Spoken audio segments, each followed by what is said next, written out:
Yeah, Wade Nickolls, part of Nickolls Partners at Pinnaroo. We're in the South Australian Mallee.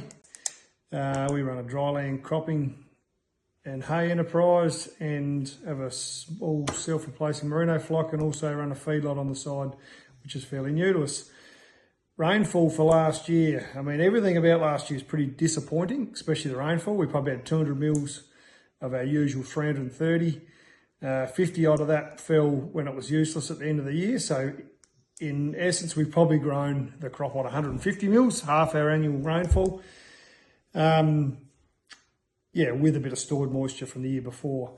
I think for me, like one of the, look at last year's a very disappointing year.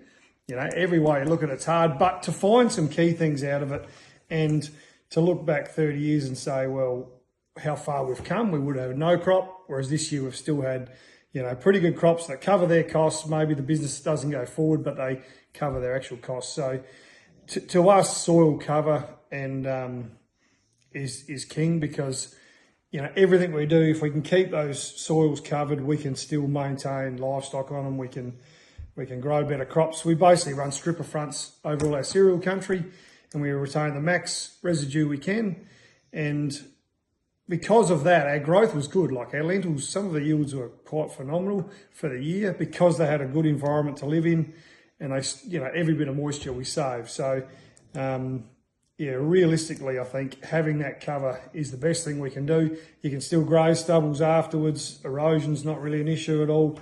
And obviously we got belted with frost as well, and maybe having more stubble goes against that, but we had the growth there, so we had enough to cut good quality hay crops as well. So, to find something good out of these tough seasons is important. And realistically, you just gotta, you gotta stick to your guns and back what you're doing. You can't go changing too many things. 2 or 3% here and there is probably all we really want to play with. So overall, it's a tough year, but we're definitely learning as we go.